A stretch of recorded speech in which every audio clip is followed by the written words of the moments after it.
या पुलिस आपको परेशान कर रही है, आपको हैरेस कर रही है, आपको धमकी दे रही है कि अगर पैसे नहीं दोगे, हमारी बात नहीं मानोगे तो आपको घर से उठा ले जाएंगे, आपको ज़बरदस्ती गिरफ्तार करने की धमकी दे रही है, तो ये वीडियो आपके लिए है। देखिए, ऐसे किसी भी मामले में जिसमें किसी व्यक्ति को ये लगता है कि पुलिस ने हमें किसी मुकदमे में फर्जी फंसा दिया है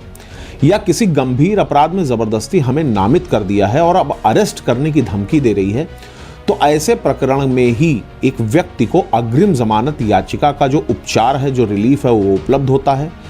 यानी कि ये प्रोविज़न जो कि पहले सीआरपीसी की धारा 438 में दिया गया था और अब वर्तमान समय में भारतीय नागरिक सुरक्षा संहिता यानी कि बीएनएसएस की धारा 482 में इसे प्रावधानित किया गया है। इसके माध्यम से एक व्यक्ति किसी भी प्रकार की अरेस्टिंग के इंटिमिडेशन से, थेफ्ट से या किसी भी प्रकार के प्रायर एप्रीहेंशन से अगर डरा हुआ है कि हाँ उसकी अरेस्टिंग ना हो जाए, वो इस बात से भयभीत है कि पुलिस उसे गिरफ्तार कर लेगी, किसी मामले में वो फंस गया है, तो उसके पास ये उपचार उपलब्ध है कि वो माननीय न्यायालय का दरवाजा खटखटा के अग्रिम जमानत याचिका प्रस्तुत कर सकता है।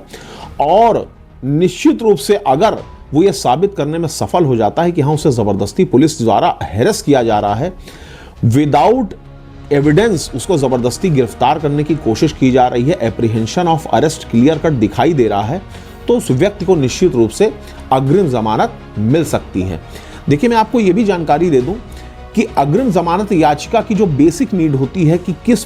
प्रकार के मामले में अग्रिम जमानत याचिका प्रस्तुत की जाएगी और किसमें नहीं, तो इसकी जो सबसे बेसिक फंडामेंटल्स है वो ये है कि ऐसे अपराध जो जमानतीय प्रकृति के होते हैं और नॉन कॉग्निजेबल होते हैं, उसमें अग्रिम जमानत याचिका प्रस्तुत नहीं की जा सकती। यानी कि गैर जमानती अपराध, यानी कि जो भी अपराध 2 साल से अधिक की सजा वाले हैं और गैर जमानतीय अपराध की श्रेणी में आते हैं, यानी कि नॉन बेलेबल ऑफेंसेस की श्रेणी में आते हैं, ऐसे अपराधों में ही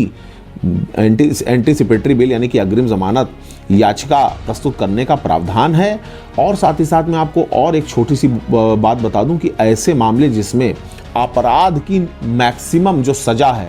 वो 7 साल तक की ही हो, यानी कि अप टू 7 ईयर से संबंधित ऑफेंसेस हों, तो ऐसे मामलों में एंटीसिपेटरी मिलने के चांसेस बहुत ज़्यादा बढ़ जाते हैं। जबकि अगर अपराध 10 साल तक की यानी कि लाइफ इम्प्रिजनमेंट या 10 साल तक या आजीवन कारावास तक की सजा के से संबंधित हो, तो ऐसे मामलों में अग्रिम जमानत याचिका मंजूर होने में थोड़ी सी कठिनाई आती है। लेकिन अगर आप ये साबित कर ले जाते हैं कि जिस अपराध में आपको नामित किया गया है, पुलिस आपको फर्जी परेशान कर रही है अरेस्टिंग करने के लिए, तो उस मामले में भी आपकी अग्रिम जमानत याचिका न्यायालय द्वारा स्वीकार की जा सकती है। तो ऐसे किसी भी मामले में जिसमें किसी व्यक्ति को ये डर हो कि हाँ उसकी अरेस्टिंग हो सकती है या पुलिस उसको ज़बरदस्ती परेशान कर रही है, कहीं घर से ना उठा ले जाए, इस प्रकार का कोई भी डर किसी के भी मन में हो, तो वो एंटीसिपेटरी बेल यानी कि अग्रिम जमानत याचिका प्रस्तुत करके माननीय न्यायालय से रिलीफ प्राप्त कर सकता है और इस डर से मुक्त हो सकता है। धन्यवाद।